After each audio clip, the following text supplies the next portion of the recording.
standing, let's read responsibly for the Word of God. Ang scripture portion natin ay magagaling ko sa Ephesians chapter 6, verses 10 to 18. Finally, be strong in the Lord and in His mighty power.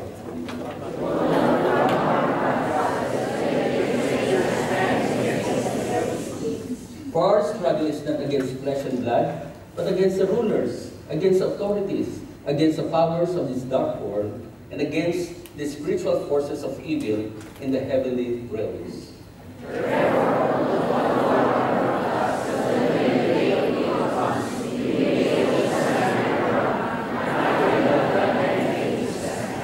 Stand firm then, with a belt of truth buckled around your waist, with a breastplate of righteousness in place.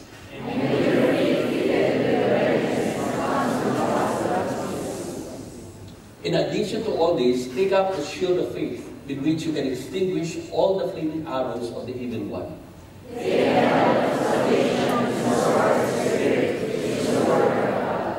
Together, and pray in the Spirit on all occasions with all kinds of prayers and requests, with each in mind, and alert and always keep on praying for all the Lord's people. Tayo po'y manalangin. Tunay na naunawaan po namin ang pagsabi niyo po sa amin na ang tao ay hindi lamang sa pamamagitan ng physical na tinapay, mabubuhay, kundi sa bawat mga salita na namumula sa inyo pong Diyos. Salamat po dahil sa na born again po kami makasumpo ng kaligtasan at sa inyong biyaya ay naging mga anak ninyo, ay patuloy na tinutususan niyo po ang aming spiritual na pangailangan. Ang isang kapamaraanan doon ay sa pamamagitan ng inyong mga salita. At dahil nandito, Panginoon Diyos, ay matamang kami minsan pang magkikinig at patuloy na magkikinig at patuloy na manatili sa inyong katotohanan upang katotohanan ng inyong salita ay mag-reflect sa mabuhay namin as you enable us with your Holy Spirit. So teach each one of us, Father. Speak to each one of us, and your servants will listen. In Jesus' name we pray. Amen. Amen. Kamakailan ng ating celebrated Thursday ay nagbanggit na yung tinatawag na ROTC, yung tinatawag na Regular Officers Training Corps, ay ipapanumbalik sa curriculum sa koledyo. At naniwala ko ang ilan sa inyo ay nakakuha ng ito, ang ilan sa inyo ay hindi nakakuha dahil sa hindi na in-offer, pero sa mga sumusunod ay magiging bahagi muli ng curriculum. At ayon sa ating Presidente, ito isang pamamaraan upang mabuhay muli sa consciousness ang pagiging nationalistic. Pag nag-middle during those time when you are taking this course for 4 semesters po, ay meron po isang instruction o panawagan na sabi ng mark time, marks. It was only lately, nang napagkalaman ko, na yung palang pagkakaalakala ko ay tama, mali pala. Kala ko, ang sinasabi ng officer o nung nasa amin ay march time, march. Yung pala, mark time, march. Akalain mo, katapos ang 30 o 40 taon, hindi ko lang laman, mali pala. May problema pala talaga sa hinga ko.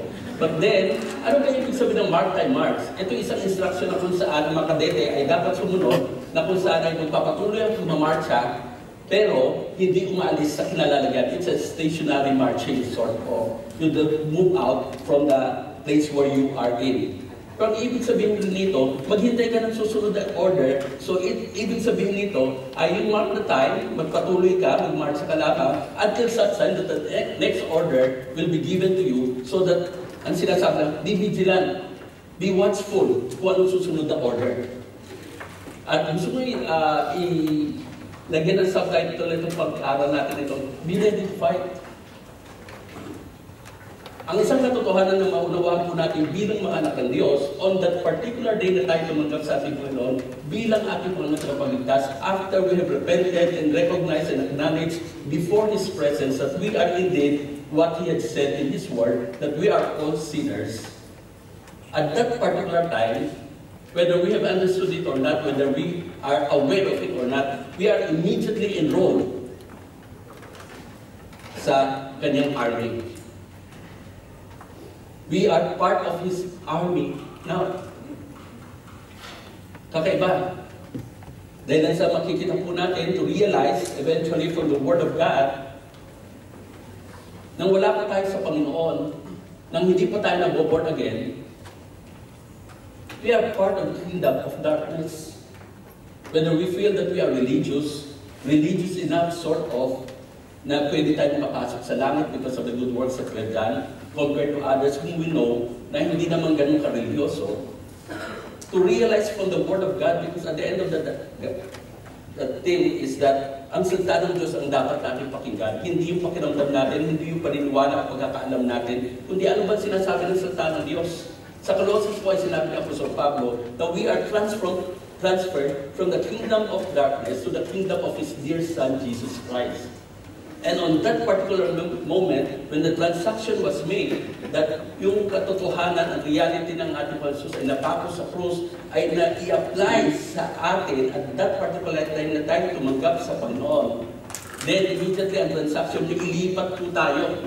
At kung may ilipat po tayo sa kaharian ng kanyang butong na anak na si Jesus, immediately, iba ng commander natin. Immediately, iba ng Panginoon natin. Ang Panginoon natin ngayon ay ang Panginoon Jesus. Hindi yung dati na, whether alam natin o hindi, we are serving His purpose.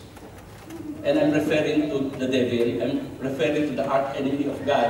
I'm referring to the one who was called Satan. So, we are enrolled, kumbaga, immediately, or enrolled or enlisted into the army of God.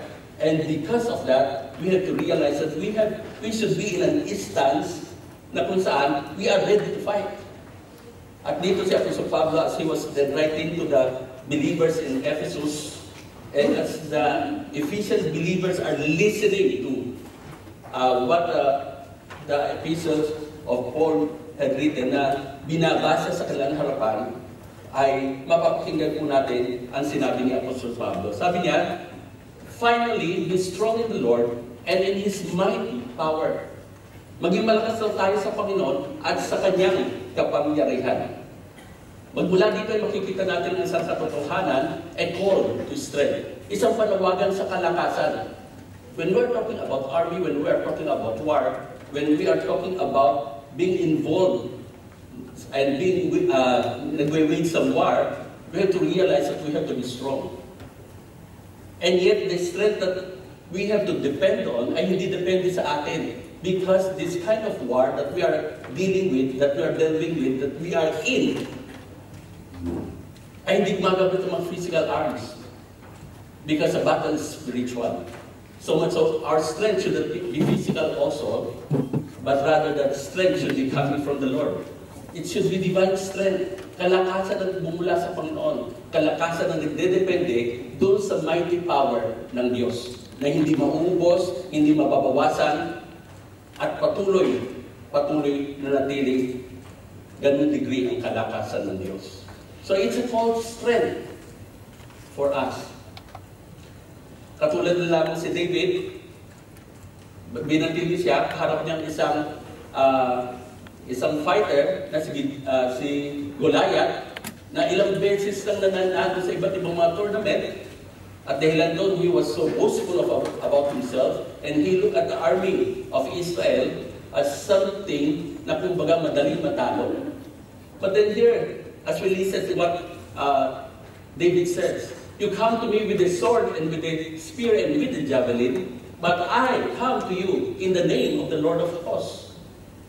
Ako'y dumako dito sa iyo sa pangalan ng Panginoon ng Sampubo, the Lord of hosts.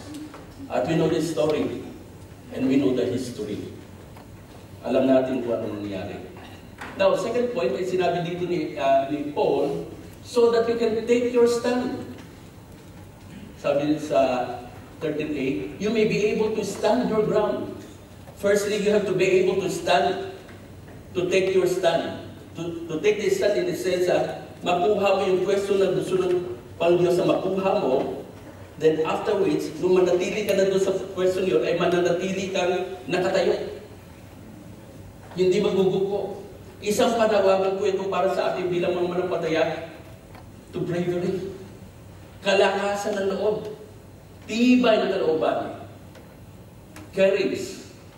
At kung makikita natin, narito si Gideon, dadako siya upang makipaglaban sa isang grupo ng mga tao, then paalam sa kanyang Panginoon siya'y mananalo. Nakapagtipon siya ng maraming mga tao. But God said, this is too much for me, too many for me. Para sa akin, sabi ng Panginoon. So ang nangyari ay sabi ng Panginoon, sabihin mo sa mga tao, tell those who are fearful in their heart to leave the place, to not join the army, to not go to the battlefield. At nung sinabi ito ni Gideon, we have seen people massing away, kumbaga, leaving the place because they were fearful. The battle is not for the fearful. The battle is not for the weak-hearted. The battle is for the courageous. So ito isang panawagan po sa atin as we are in the spiritual battle. And then, it said, and after you have done everything, to stand firm. After you have taken your stand and remain standing, now what you have to do is to stand and stand firm. Manatili ka sa ganung kalalagayan. And it talks about endurance. We know of ilan sa mga races ang tawag natin doon ay endurance test. If you have, kung ikaw ay ipinanganak ng mga 1950s or 1960s or even 1970s, may bumalaga na isang malaking balita sa Pilipinas. At ito ay patungkol sa isang tao na nangalan Hiroo Onoda. Naalala niyo ba ito? O napakinggan niyo? O alam niyo? But, siguro. Okay, si Hiroo Onoda ay isang Japanese soldier. But when he was enrolled into the army, when he joined the army, his position was as an intelligence officer. So, at that time, ang Japan ay nanguna sa World War II, but eventually natalo sila. It was in 1945 when they declared na nag-surrender sila, natalo sila, at sila nag-surrender sa Amerika. But then, doon sa Pilipinas, sa kung saan na-occupy rin tayo ng Japanese, ay mayroong isang taong Hiroo Onoda na hindi niya alam tapos na palang laban. Nagpatuloy siya at alam niyo kung ilang taon siya nandun sa forest ng Lubang, Quezon, if I'm not wrong. 29 years! Akalain niyo po, at kung titignan po natin, ito na po siya. Ngayon, sumusuko na siya. Bakit? Kasi when somebody learned about na meron isang Japanese soldier na kumbaga the last World War II soldier standing, no, natiling nakatayo, ay pinuntahan niya itong youngster na ito at hinanap niya, hindi lamang yung hinanap niya, may pang dalawang hinanap niya, the abominable snowman, pati isa pang bagay na gusto niya makita sa Pilipinas. Then, nung makita siya, na-ispatan, pinaalam sa gobyerno. So, ang nangyari, ang ginawa ng gobyerno, nagpadala siya ng leaflet. Itinapon, o kumbaga, binagsak sa helicopter, para sabihin, the game is over, the war is over. Get out and come back to Japan. Hindi siya maniwala, kala niya propaganda pa yon. 29 years.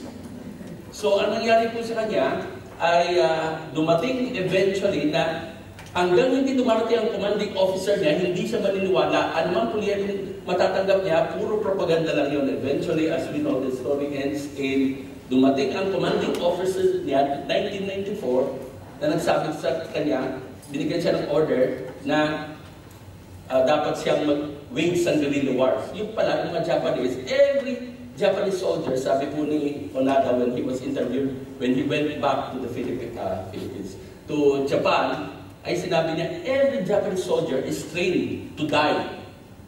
But for me as an intelligence officer, I was trained for guerrilla tactics that I should not die, but rather to live. Yun ang para sa kanya, para makapagdala pa daw siya ng mga impormasyon. So at the end, ay nakita po natin sa isang dyaryo, inabot niya ang kanyang sable kay ex-President Ferdinand Marcos upang sabihin, suko na. But that was 20 years after. What an enduring person this man is. I'm not talking about his purpose, I'm just talking about yung endurance niya. At yun ang hinaharap ng Diyos sa atin. Dahil sa Yun ang kinakailangan. And then, dito sa verse 11 ay nakita po natin, against the devil's scheme. Itong labanan na ito ay laban sa Diablo, doon sa mga pamamaraan ng Diablo. So now we know from this word that there is a call to know our enemy. Is there anyone who got into the battlefield without knowing who his enemy is? Wala, no? Sasabihin sa iyo, may mga intelligence report yan. Katulad ni Presidente Duterte, tumanggap ng mga intelligence report, pero yung iba sumablay ata doon sa ilang mga sitwasyon, pero kailangan intelligence report. At ang intelligence report natin galing sa salita ng Diyos, who will know more the enemy than God Himself. At yun ang dapat natin malaman from His Word. And this is what we are being told, what we are being encouraged to know, that and that is to know our enemy. Now, it says here, sabay-sabay po nga natin basahin. For our struggle is not against flesh and blood, but against the rulers, against the authorities, against the powers of darkness, and against the spiritual forces of evil in the heaven. Ang kalaban natin ay hindi natin asawa, ang kalaban natin ay hindi natin biyanan. Ang kalaban natin ay hindi natin mga makasundo o mabigat ang mga dugo natin, hindi mga tao ang kalaban natin. This part of this portion of the Word of God refers to na ang mga enemies natin ay si Satanas kasama ng kanyang kampon. The devil, God's adversary, our adversary, and his cohorts, yung mga sumusunod sa kanya. Remember from the Word of God that 1/3 of the angels have rebelled against God. And when God has thrown Satan, who was once known as Lucifer, the angel of light, thrown into this earth, sumunod rin sa kanya, naisama sa kanya, yung 1/3 of the angels. And 1/3 of the angels, ito, are known as evil spirits, o tinatawag natin mga demonyo, demons, of which we know, these are andito lang. No? So, sabi ng iba, Satan is dead. No, Satan is not dead. He's alive. Very alive. But the way he's dealing with things now is not as what we have known before. He's dealing with pailalim ang kanyang ginagawa. Kaya ang feeling natin, parang wala. But we know what's happening in the spiritual realm. So this is it. The enemy are the rulers. The enemies are the rulers, authorities, powers of this world, and spiritual forces of evil. Evil spiritual forces. So then, now that we have been called to bravery, we have been challenged that we have to endure, and we have to stand firm and stay put to the place where we are and await for mga immediate order ng ating Panginoon. Ay sinabi naman ni Apostle Pablo, put on the full armor of God. We thank the Lord na hindi lamang nabuksan ang ating mga kaisipan, kaunawaan na there is a spiritual battle that is waging against us, led by Satan and his cohorts. Ay nakita naman natin, with that, ang Diyos naman ay nag-equip sa atin ng armor. Dapat po natin maintindihan mga kapatid na si Satanas, talunan na. He is a defeated foe of God. Kung baga, ang pangyayari ay hindi pa nga siya itatapon sa lake of fire, but time will come. For there's an appointed time para sa kanya to meet his fate. But when the Lord Jesus Christ was hung on the cross, kala ni Satan, he has the last laugh. Not knowing, God turned the table against him. Because on the third day after which, he rose from the dead. Jesus is alive. And because of that, mga kapatid, when we are fighting this spiritual warfare, being led by the Spirit of God, enabling us through His enablement, maunawaan natin, we are fighting from the vantage point of the fact that our Lord is the victor. And Satan is defeated already. Kung baga ang war, tapos na. Though the battle rages sa iba't ibang bahagi ng mundong ito, but the war decided na. Talo na siya. That's one thing that we have to realize. Kaya yung mga awitin natin kanina, as we praise God, as we affirm, kasi makikita natin yung mga awitin yung lyrics and all, ay talagang maangkop doon sa salita ng Diyos. So we are challenged to put on the full armor of God, an armor of which God had provided for each one of us. And it's full. It's something na kulang, and we are asked to put it on. It's not a suggestion, it is an order. It is a command for us. So a call to wear God's armor. Now we have to look into armor nito. We have to realize when Paul was writing this letter to the Ephesian believers, he was actually under house arrest.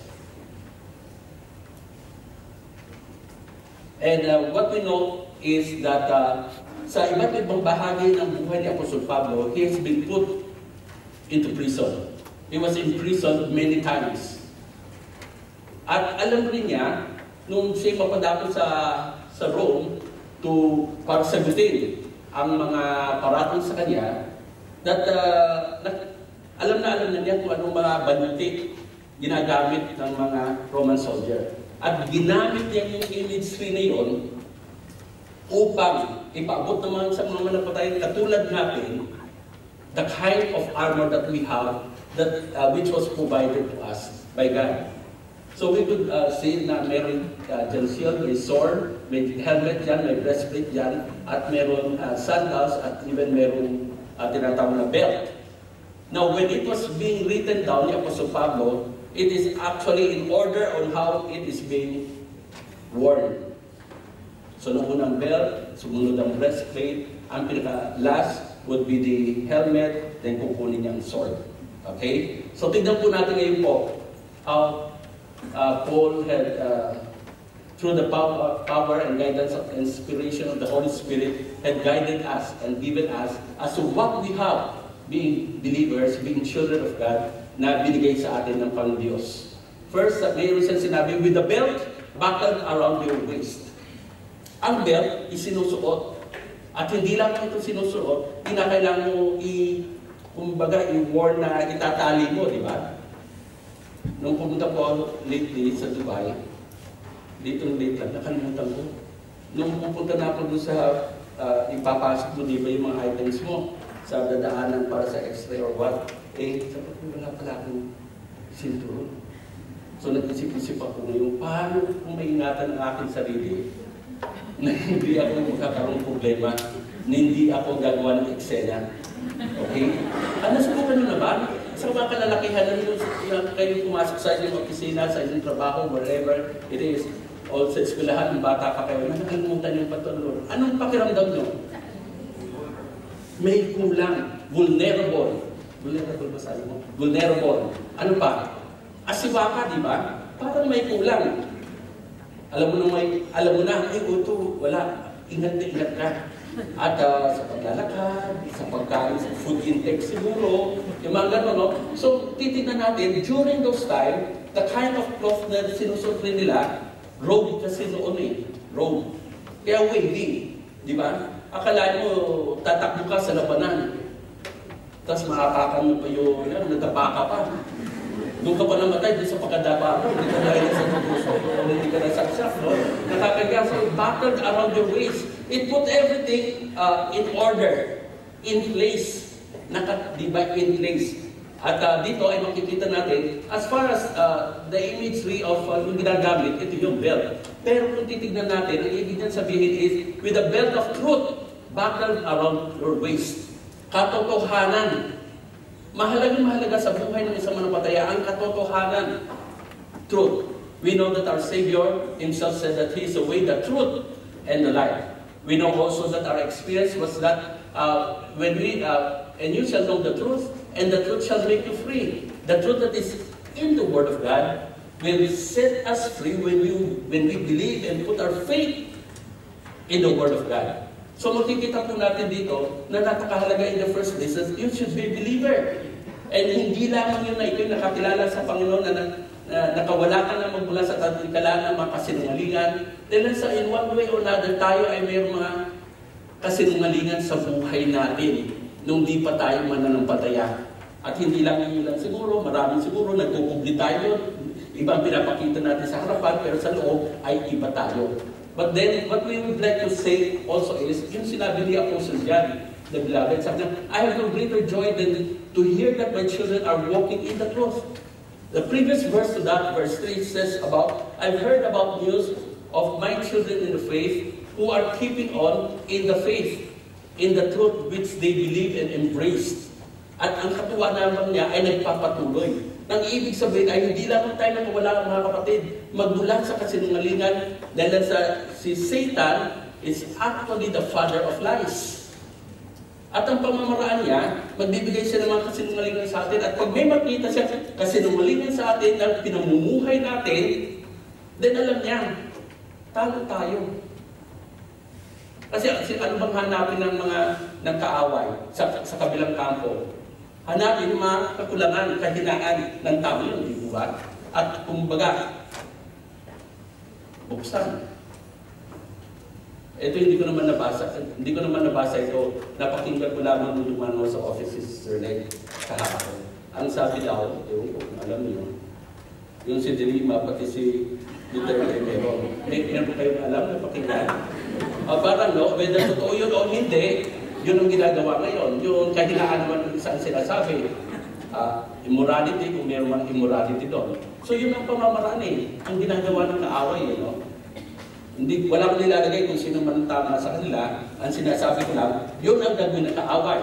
At doon ay dapat tayo bilang mga kawal ng Diyos, kung ano man ba ang pagkukulang natin, mga kasalanan meron tayo, na ay sinusuko natin ito sa Pang-Diyos. And we don't want to live doon sa mga kasinungalingan, sa mga kasalanan na meron tayo. Kundi we would like to keep on being free because we have been set free already and need not be enslaved again by whatever sins that had hooked us in one way or another. Yes, mga kapatid, nakita po natin ang pangailangan mo. The belt of truth that put everything together and place us in a situation that we are not vulnerable. No? Na we are not vulnerable. Sabi po niya, ang ikalawang ginamit niya ay yung breastplate in place. The breastplate in place is isinuot mo, kaya it's in place. And hindi pabaliktad kung di tama ang pagkakalagay at para hindi ka maging asiwa. At ito ay ginagawa upang iprotekta ang puso po natin. Dahil sa alam po natin, kung tinamaan ang puso, then we know what will happen kung puro ang pagkakatusok ng sibat o ng pana. So tingnan po natin sinasabi, on the spiritual side, it is righteousness. With the breastplate of righteousness in place. God has given us truth. And He had led us to embrace the truth by forsaking what in our lives and go forward to Him, and then nagkaroon tayo ng freedom. And dito naman ay righteousness. Tama ba ako? Ito po yung righteousness na ito, unawain po natin, ay righteousness ng Panginoon. It's the righteousness of God. Kasi kung titignan natin po sa isang talata, ay may sinabi po, not having a righteousness of my own, but one that is true faith in Jesus Christ. Sa ibang version, ang sabi, not having a righteousness that comes out from observing the law, but rather a righteousness that comes from the Lord through faith.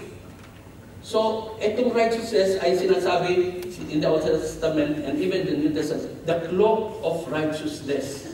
That every time Father God sees us, He sees Jesus Christ, His righteousness in us.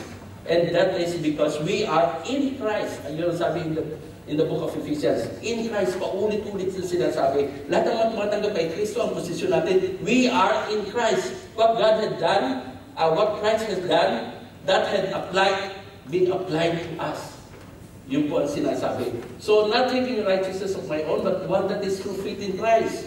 Pero dapat natin makita na napakahalaga nito at ito talagang tinitignan ng Pang-Diyos, and this is a position of righteousness. Yet, if I may say, use the word yet, to say also na dapat natin bantayan ang ating puso, above all else, guard your heart, for everything you do flows from it. It talks about practical righteousness. It is as a result of the abiding presence of the Spirit of God na hinahayaan natin na patuloy na nagsasubmit tayo sa Kanyang paggalaw sa ating buhay, so much so that the Holy Spirit is able to express or produce His fruit in us. Yung fruit of the Holy Spirit, ito po as we allow. Because sinasabi ni Apostle Pablo that at times we grieve the Holy Spirit because what we are doing is not coinciding with what who the Holy Spirit is. Kung bagay hindi natin hinayaan na siya ay makagawa, galaw at makapag-produce ng fruit sa atin as we are not filled with the Spirit of God. But this is what we have to. Dahil sa mapaghanap ng kasalanan ang diablo. Mapaghanap po siya. Bagamat hindi niya nakikita ang puso natin, bagamat ang kasalanan natin sa puso natin ay pwede natin hindi express, pero ang Diyos ay nakakakita.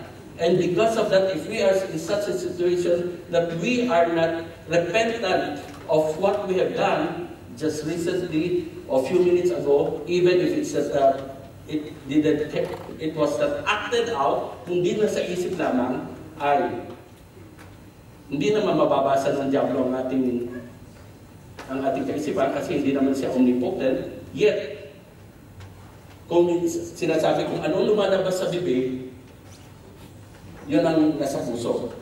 Pero naunawaan ko rin na bilang tao, nagagawa natin pigilan ang laman ng puso natin para hindi natin ma-express ito sa gawa, kaya hindi tayo halatado. Are you with me?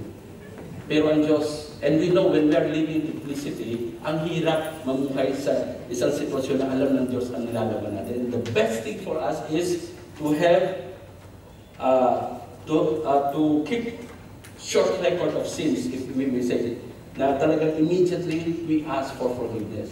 So, hindi lamang po yun, mga kapatid, yung breastplate na mahalagang-mahalaga na nagpo-cover ng puso natin, binigyan din tayo ng sandali. Yan ang ginagamit ng mga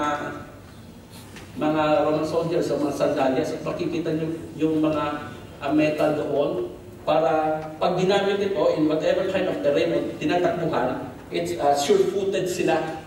Hindi sila madadaos-dos, hindi sila mag-slide, hindi sila anong tawag natin doon? Matitrip off. Tignan nyo, with your feet, fitted.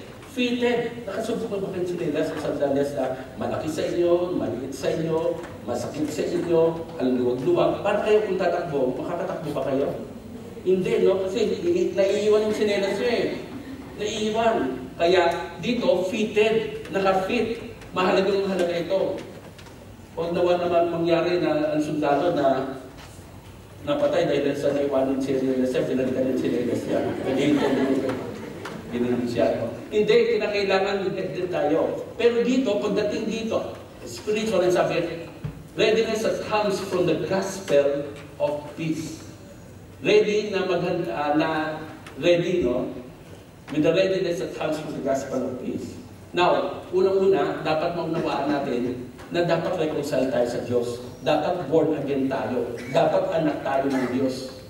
Yung po yun eh. Because maraming pamamarang sasabi ang salita ng Diyos, but it boils down to one thing. You should be a child of God. And for you to be a child of God, for me to be a child of God, which it happens sa atin because we receive Christ as our Lord and Savior, and by that we have been given the right to become children of God. So dito, we were reconciled. We were God's enemies. But noon yun, we were reconciled to Him through the death of His Son. How much more have you been reconciled so we say through His life? Satan knows to some extent tayo sa pamagitan ng actuations natin kung born again tayo o hindi. Okay? With that, madali na tayo mag-trip off. At dito ay unawain po rin natin na ma-reconcile sa pamagitan ng Diyos, sa pamagitan ng Kristo, ni-reconcile daw tayo ng Diyos sa kanyang sarili, ibinalik tayo sa kanyang sarili, hindi na binilang ang ating mga kasalanan laban sa atin, at pinagkatiwalaan tayo ng mensahe ng reconciliation. Every time that we share the Word of God, every time that we are faithful and obedient to the Great Commission, Ang ginagawa natin actually, as we share the Word of God, we are going into the enemy's territory with the Word of God. Are you with me? We are actually ransacking. Niraransak natin yung teritoryo niya.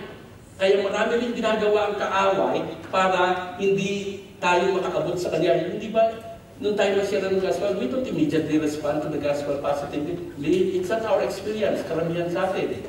Nag-share away tayo, hindi tayo naniwala, pinagtatawanan natin sila, parang sila ulo sila, ano bang ginagawa nila, dumating ang pagkakataon, tayo naman sinasabihan, parang sila ulo sila.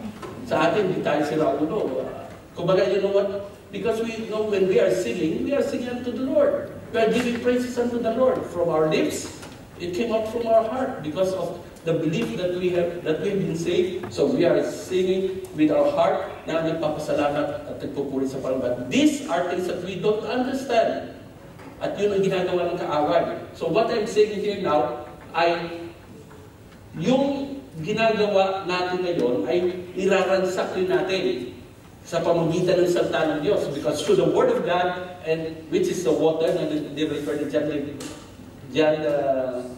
Baptist, John the Beloved, at yung Holy Spirit, ang ikatlong person ng Diyos, kaya tumatanggap ang isang tao at nabo-born again. And that's what we are doing. We are ransacking. Kumbaga, dati tayong mga prisoners, ngayon, gusto rin natin mag-declare ng liberty ang ibang mga tao through in Jesus' name.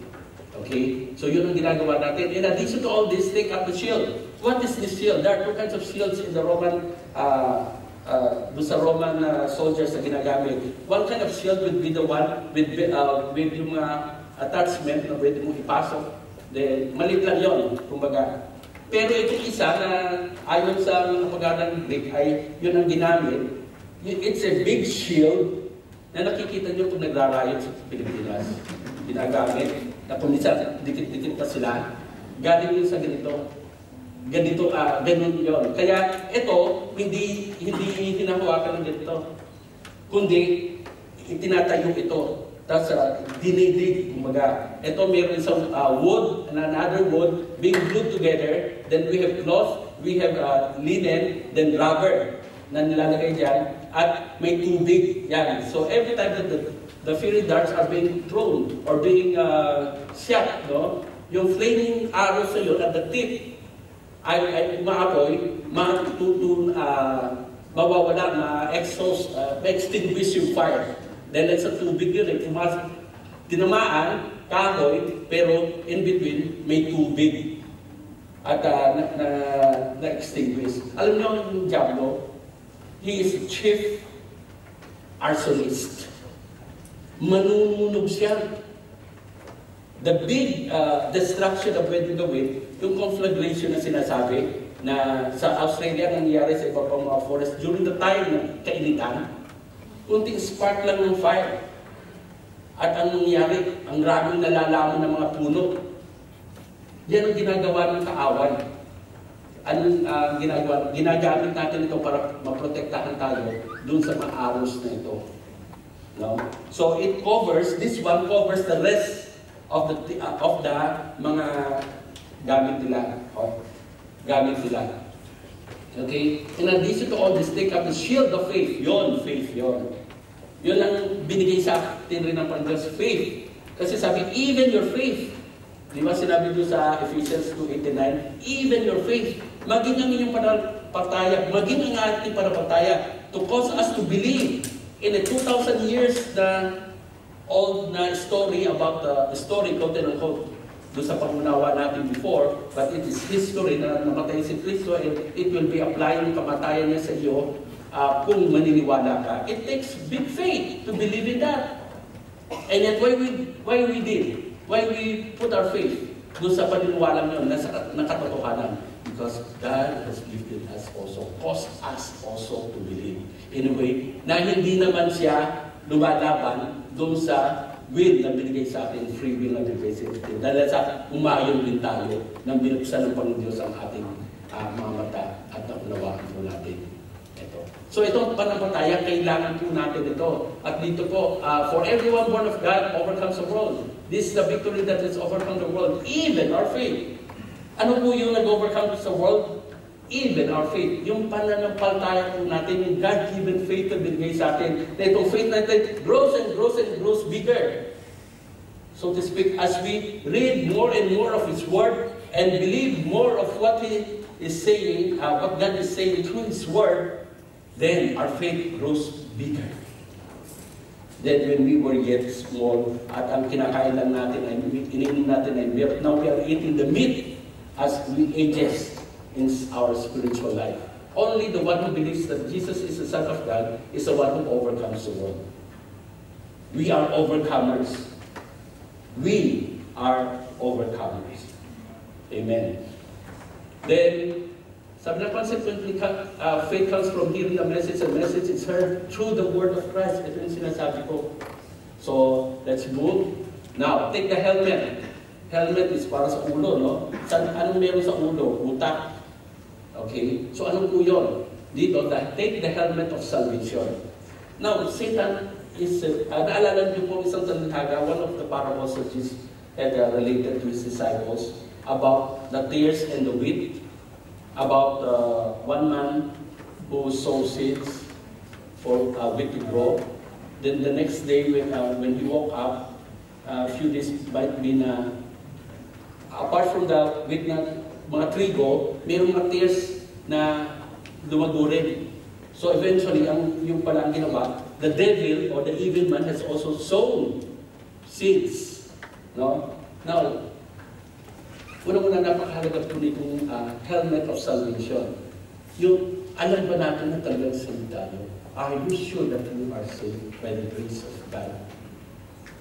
Hindi lamang because you are able to pinpoint a day you have that experience, you know, because you did what God had required of you to repent of your sin. And you have seen yung, kumbaga, yung kawalan mo na hindi mo maliligtasan sa sarili with whatever good deeds that you might have done, and realize that it is only by grace and God, Christ has died for you and for my sin. If you have realized it at nakita mo yun, then the security of being saved, it's not because somebody said to me, but because I know, because the Word told me, the Word of God says to me, and it coinciding to the experience ko. Kung God experiences to be judged by the Word of God. Because that's what the Word of God says. So, are you sure that you are saved? Do you have a security as a believer in Christ? Are you able to pinpoint it once by the grace of God? Because of His goodness, you have been saved because someone had shared with you the gospel. It's not about whether you have been ever since when you, kumbaga naalala mo lang na bata ka pa, dumadalo ka ng Sunday school. No, let's not talk about it. Let's talk first about your experience of being born again. Okay? Walang apo ang Diyos. God has no grandchildren. He had only adopted children. No? Mga anak. At that, there is therefore now no condemnation for those who are in Christ Jesus. Satan, our arch-enemy, because that is God's arch-enemy, is an arsonist, and he's not only an arsonist, is one who is superior or he is best when condemning somebody. No? Magkokondena. Sasabihin, ay, mga kasalanan mo, nakalimutan mo ba? Kakaligtaan ba ng Diyos yun? Ang laki-laki ng kasalanan mo?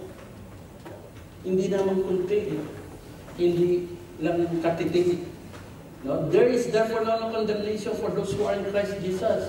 If you are not so sure of your security bilang believer, mostly because you just don't know yet yung salita ng Diyos or you're not growing pagdating sa salita ng Diyos, then you have to know what right you have kung anong ginawa ng Diyos para sa iyo. Kasi si Satanas will attack us by sowing doubts.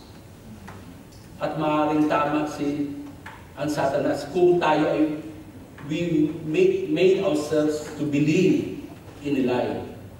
Hindi, ligtas na ako, yung pala hindi pa.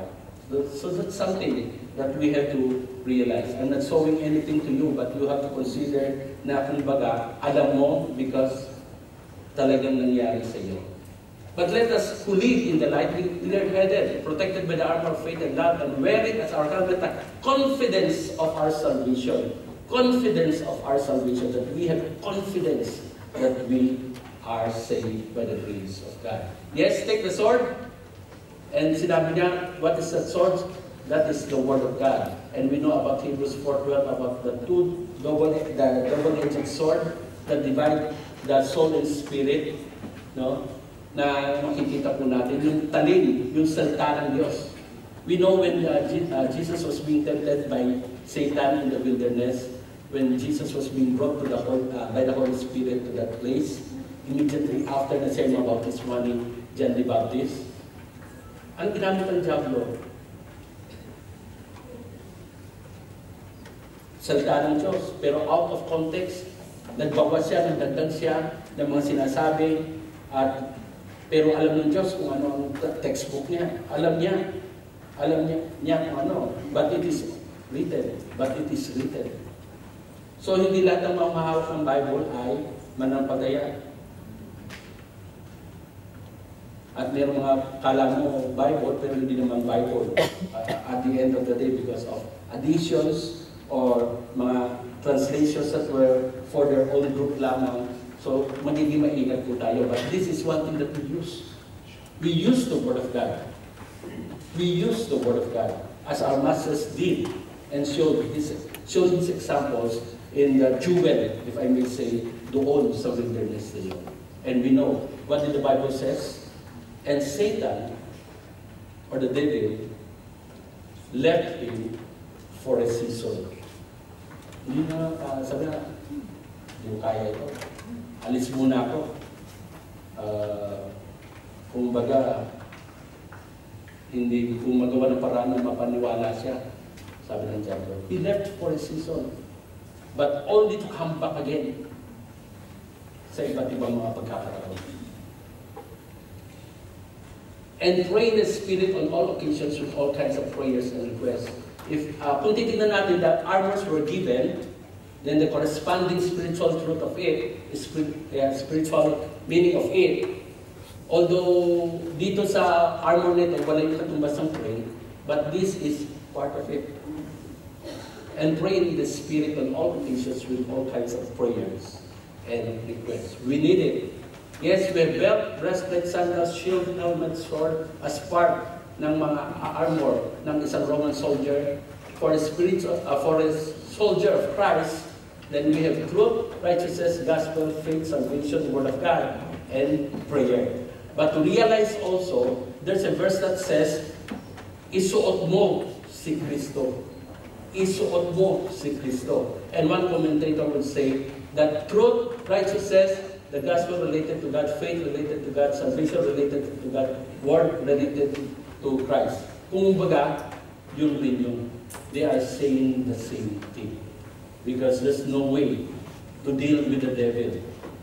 No way to deal with the devil except through our Lord Jesus Christ, who had won over and who is the victor and the final victor, if I may say.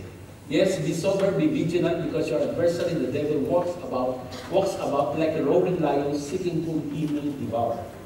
Yan ang ginagawa ng diablo. And we have to be aware of it. Is seeking to devour. Naghihintay lamang siya.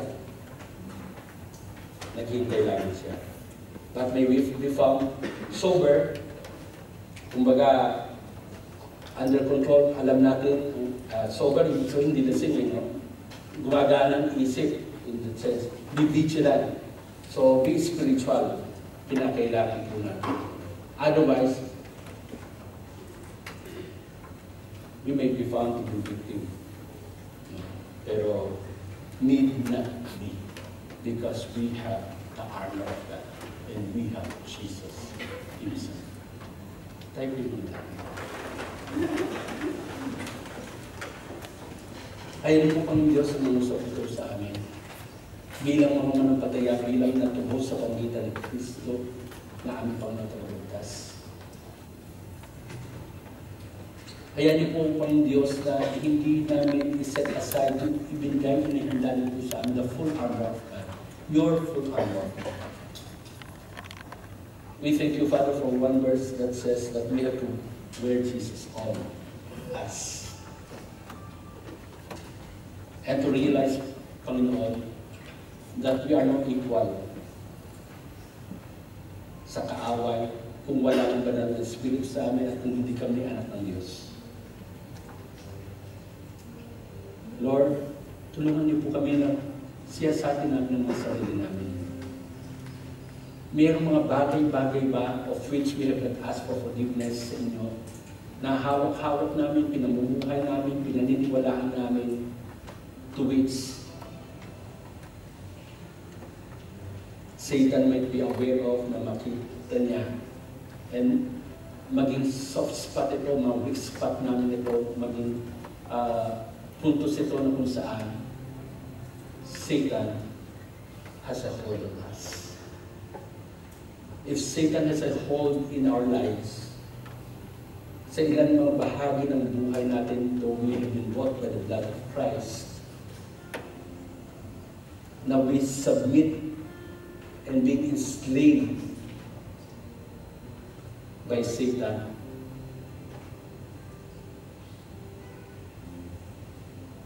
we who should be victors will then find ourselves to be a defeated one when we need that be, na hindi naman namin kinakailangan dahil sa Panginoon Jesus ay namatay at nabuhay na muli. So much so, He is there as one na walang pwedeng humawak sa Kanya, walang pwedeng kumuha ng Kanyang buhay maliban na ibigay niya upang pagdating ng sandali ay kukunin niya rin ulit because He is the victor. Kaya mga kapatid, siyasatin po natin ang ating mga sarili. Sa ating isipan, sa ating puso. Let's surrender kung mayroon dapat i-surrender. That we will be able to stand and stand firmly without fear to what Satan may set at us. Yung mga fiery darts of arrows, mga condemnation pwedeng sabihin niya na hindi naman tama. Tulungan niyo po kami, Panginoon Diyos, na patuloy na sumaliksik ng mga salita, patuloy na mag-aaral ng salita, patuloy na makinig ng inyong mensahe, patuloy na ipamuhay ang katotohanan na natutuhan po namin. Tulungan niyo po kami na itong sword of the Spirit, which is the Word of God, ay patuloy na masuntungan niyo na sa karanasan namin ay matalas dahil sa patuloy namin inaasa. The Word itself is matalas na. But on how to use the Word in such a way na maapektuhan ng kaaway, yun ang kinakailangan po namin matutuhan. And we know, if we are open and we want to learn more and grow deeper, and be wise in handling the Word of God, then you are more than open para tulungan, gabayan kami through other people. So we pray, Panginoon Diyos, na hayaan niyo po na patuloy namin gamitin ito. Kung meron sa amin naging talunan, ay hindi kinakailangan niya maging talunan. Magpatuloy na maging talunan. Because we should be victorious. Kaya hayaan niyo po, Panginoon Diyos, na may you find ourselves coming before you and say, Panginoon Diyos, sa bahagi nito, ako'y talunan. Pero, now that I've learned from your word, that you have spoken to me through your Spirit, once again, I will stand up, submit myself to you. Guide me, that I will be victorious.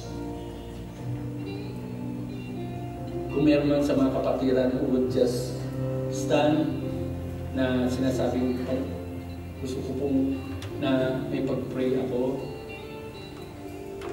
that my spiritual walk will be such a way that magmamanifest yung victory sa buhay ko as we should be victorious. Then tumayo ka, o magtaas ka lang ng kamay, then baba mo, so that we'll be able to pray for you. Is there anyone amongst us who would like? Salamat po. Salamat po. Okay po. Panginoon Diyos, nakita niyo po ang mga kamay na itinaas. Mga puso na nagsasabing, gusto kong maging victorious. Nakita mo ang kanilang mga puso, nagre-respond sila sa mga salita. Yun ang kalalagayan nila, inamin nila ito. Then I pray, Father, for the Spirit of God to minister to each one of them. That they may be able to know who they are in Christ. That they are victorious in Christ. That they were being provided with the armor of God. That you want them to stand on the victory that your Son Jesus Christ have over against Satan. So I pray, Father, that you will minister to these brothers and sisters of mine, of ours, who have raised up their hands and say, I need help, I need prayer. Lord, deal with each one of them. Sa mga kaibigan namin na narito for the first time who came over, for whatever circumstances turn you, na kayo lumako dito, na imbitahan kayo, pumunta kayo dito, nakita niyo sa website. The thing is, narito po kayo. I'd like to tell you, my friend, na it's not an accident na nasusungan niyo po ang inyong sarili dito. Na kayo tumugon sa paanyaya ng inyong kaibigan. I would like to tell you that God has an ordained time, and this is a time for you. But I would like to ask, would you like to be saved through the Lord Jesus Christ sa ginawa niya sa bundok ng Kalbaryo? Do you want that you will experience that so-called born again na karanasan? Do you want? Pagod na kayo sa pagdidil dito sa mga sitwasyon ninyo, sa inyong circumstansya, sa inyong kasalanan, nabibigatan na kayo, at nakita nyo na makakatulong lamang kayo ang Diyos at siyang katotohanan na apat lamang naman. Dahil sa prinobida ng Diyos ang solusyon sa ating problema. Problema ng bawat tao, kasalanan. For all have sinned and fall short of the glory of God. Yan ang sinabi ng salita ng Diyos. Yan ang pinaniwalaan namin. Kaya kami narito ay dahil sa naborn na kami sa biyaya ng Diyos. At narito kami nagpapatuloy na sumamba. At yung bang gusto mo sa iyong puso, naghanap ka ba ng katotohanan? Si Kristo ang katotohanan. Naghanap ka ba ng tunay na buhay? Si Kristo ang nagbibigay ng buhay na walang hanggan. Ang diablo ay dumako dito upang magnakaw, upang pumatay, upang manira. Pero ang Panginoon sabi niya, ako'y dumako dito upang magbigay ng buhay at ng kasaganaan dito. Makabulughang buhay, makahulugang buhay, meaningful life, abundant life, eternal life. At kung ikaw ngayon ang tinutukoy ko, at ito'y tumutubon sa iyo, at ito ang gusto mo sa puso mo na ikaw ay maligtas sa araw na ito, sa pamagitan ni Kristo, mangyari lamang mutaas ka ng kamay. You may raise your hands if you want to be prayed for, that to accept the Lord Jesus Christ after you recognize and acknowledge that you are a sinner, as we did, because that's what the Lord says. So meron po ba sa kalimitan po natin, ang kaibigan natin, kakilala po natin, na magsasabing, gusto ko pong maligtas, gusto ko pong tanggapin ang Panginoon Jesus, gusto ko pong magsisi. Kasi yung daan ng pagsisisi, ang daan para ikaw ay manampalataya. Meron po ba sa kalimitan po natin? Salamat po. Kung wala, at the moment ngayon, pag-isipan niyo mga kaibigan, makikausapin niyo ang kaibigan niyo na nagdadag sa inyo dito. Baka meron pa kayong mga bagay na gusto niyo kung maintindihan. Keep coming. Come to Jesus. Ask. And read the Word of God. So, kung meron po kayong mga katanungan, huwag kayong magkatuguling kausapin ng katabi niyo o kakilala ng magdala sa inyo. Father, we'd like to thank you dahil sa nagkaroon ng pagkakataon na may pahayag muli ang inyong salita. nagkaroon rin ng pagkakataon na may pahayag ang mabuting pabalita na nagmula rin sa inyong mga sagda. Kaya napagtibay mga kapatiran bawat sa amin magmula sa inyong mga sagda. At hayaan niyo po, Panginoon Diyos, na hamunin niyo pa po ang mga kaibigan po namin na nag-iisip pa, kausapin niyo po sila sa isang nagkakaroon sa pamaralan. That they may receive Christ, that they may likewise be born again, and may have eternal life. Purihin ka, Panginoon Diyos, nagpapasalamat po kami. All glory sa inyo, Panginoon Diyos, dahil sa kayo namin karapat. Dapat na tumanggap ng pagpapatuloy, Panginoon Diyos. In Jesus' name we pray. Amen. God bless po. Purihin namin.